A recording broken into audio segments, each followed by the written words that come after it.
Crónica de pasiones, muertes y desamor. Un recorrido por los casos policiales que estremecieron a la sociedad argentina.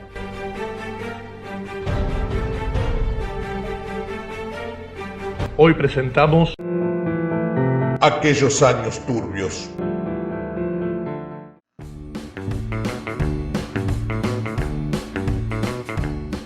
Norma, ¿de verdad te parece prudente que vayas a la clase de inglés? No hay nadie en la calle.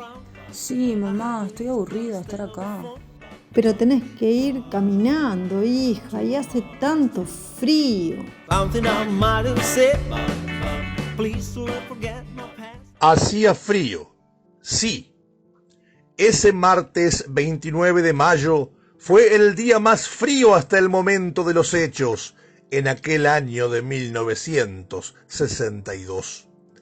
Gobernaba el país José María Guido, una especie de marioneta humana que bailaba al ritmo de lo que dictaban las fuerzas militares.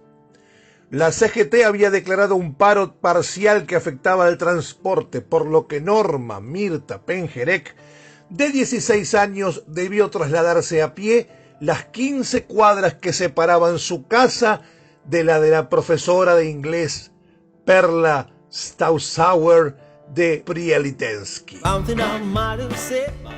Pero tenés que ir caminando, hija, y hace tanto frío. Voy rápido y me abrigo bien, no te preocupes, mamá. Pero Clara Breitman, la mamá de Norma, sí se preocupó. Era una clásica ideshemame y, por supuesto, cuidaba mucho a su única hija. Norma llegó a la casa de la profesora, cita en Boyacá 420, puntualmente a las 17:30. Durante la clase estuvo algo dispersa, como ida, al decir de la docente, y a las 19:40 se despidió y emprendió el camino de regreso hacia su hogar. Nunca llegó y jamás se volvió a saber nada de ella. Hola, Ida, soy Clara, la mamá de Norma. ¿Vos no sabés nada de ella? Ah, ¿no? ¿No viste que son más de las 10 y ella todavía no llegó de la clase de inglés? ¿Cómo? No, en lo de Silvia tampoco saben nada. Estamos desesperados. Se hicieron las 11 y las 12 y pasó la noche entera. Se hizo la denuncia policial y pasaron días y semanas y nada. A Norma parecía que se la había tragado la tierra. Su desaparición tuvo poca repercusión mediática y en junio, ante los agitados acontecimientos políticos que inundaban los diarios de época, pocos recordaban ya a aquella jovencita fanática de Elvis Presley y que un día se esfumó de la faz de la tierra para no regresar. Pero el 17 de julio de aquel 1962, en un baldío de Lavallol, un perro que escarbaba en la tierra dejó al descubierto una macabra sorpresa.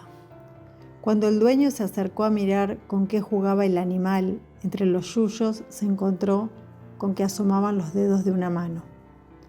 La escena del hallazgo no fue cuidada de ninguna manera. El lugar era una romería de gente, tocando, mirando, pisando y contaminando cualquier posibilidad de encontrar evidencia utilizable. El cadáver era femenino y enseguida alguien declaró que podía ser el cuerpo de Norma Pengerek. Los padres fueron citados a la morgue de La Plata para reconocer a la chica, pero no pudieron hacerlo. Lo que vieron allí, ese cuerpo en avanzado estado de descomposición, era una monstruosa muñeca desarticulada, que poco tenía que ver con el recuerdo que ellos mantenían de la imagen de su hija. Sin embargo, tras la autopsia, se llegó al siguiente resultado. El análisis dactiloscópico, una sola huella digital que pudo ser rescatada a duras penas del cuerpo corrupto, demostraba que se trataba de Norma, y el dentista reconoció su dentadura. Por otra parte, una prima aseguró que los retazos de un pañuelo hallado en las cercanías del cadáver podrían haber pertenecido a uno que la joven usaba diariamente. En cambio, había un par de detalles más. El cuerpo hallado medía 10 centímetros más que el de Norma y además parecía ser el de una mujer mucho mayor. Aún así, el juez, a cargo de la instrucción, Alberto Garganta, dictaminó que el cuerpo hallado era el de Norma Mirta Pengerek. Sin estar seguros de que sea su hija, los padres sepultaron el cuerpo en el cementerio judío de La Tablada el 25 de agosto de 1962 y el caso pronto cayó en el olvido. La investigación quedó empantanada y rápidamente los medios de comunicación la dejaron de lado, atraídos por otras contingencias.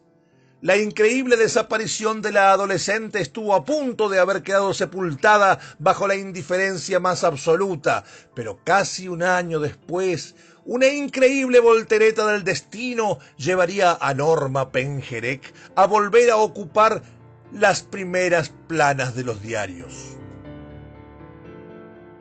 El 15 de julio de 1963, en un procedimiento de rutina en la estación de Constitución, fue detenida y trasladada a una comisaría una tal María Sisti por dedicarse a la prostitución. Escúchame, papito, no me tengas acá. Déjame salir, papito. Déjame hablar con el comisario, dale. Mirá que yo sé muchas cosas y por ahí les podrían interesar. Pero deja de hablar al pedo, gringa. ¿Qué vas a saber vos que le interesa al comisario? ¿Me querés decir? ¿Ah, no? ¿Sabes qué sé yo? Yo sé quién mató a la piba Pengerek. Interrogada por el comisario Jorge Coloto, que muchos años después sería acusado de pertenecer a la AAA, la mujer señaló al culpable, Pedro Vecchio, de 47 años, propietario de una zapatería cercana a la estación Florencio Varela y concejal electo por el partido Unión Vecinal, uno de los tantos sellos utilizados por el peronismo proscripto para participar en las elecciones. Según Sisti, Vecchio era la cabeza de una red de prostitución y pornografía que se especializaba en proveer carne fresca para orgías con gente adinerada y políticos influyentes. Cuenta, según la declaración, Vecchio y 5 o 6 cómplices reclutaban menores a quienes corrompían con drogas. Vecchio no actuaba solo, lo secundaba una tal Laura Mucio de Vilano, dueña de una boutique situada a pocos metros de la zapatería de Vecchio. Sisti declaró que había visto a Norma Mirta en el escenario de las fiestas negras, el chalet de los eucaliptus, situado en otra localidad del sur bonaerense, Bosques. Los diarios sensacionalistas, y los otros también, se hicieron la panzada con la aparición de este personaje egregio de Florencio Varela, devenido en cruel asesino de niñas y tratante de blancas. Su imagen ocupó las primeras planas y fue juzgado y condenado en el papel prensa mucho antes de que lo hiciera la justicia real. Lo caricaturizaron como un vampiro humano, lo catalogaron de fiera, monstruo y chacal implacable y lo pusieron en el lugar del enemigo público número 1. Lo cierto es que nunca pudieron probarle nada.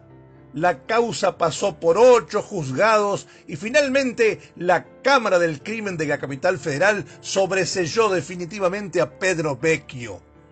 Pero ¿por qué habían involucrado a este hombre en el caso de la muchacha desaparecida?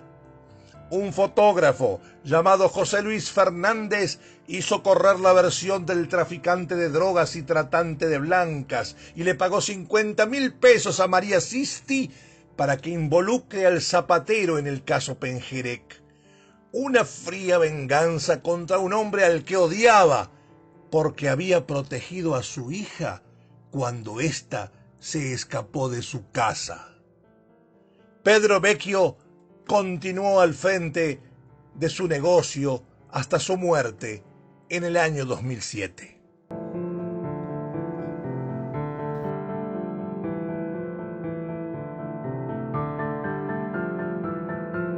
El caso parecía volver a quedar en cero, si no fuera porque una nueva teoría, un tanto descabellada, volvió a intentar iluminar el camino tenebroso por el que se perdió Norma Mirta Pengerek.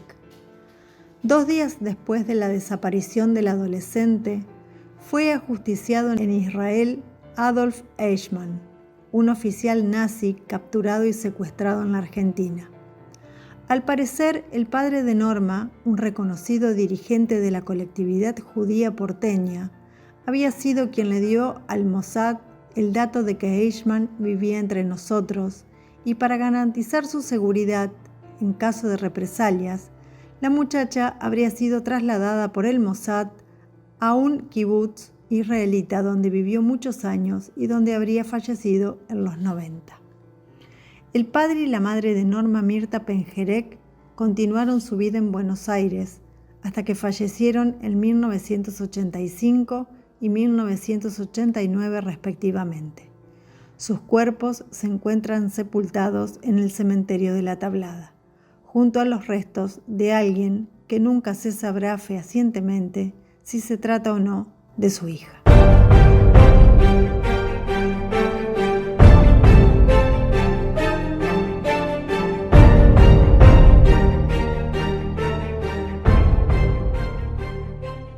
Crónica de pasiones, muertes y desamor.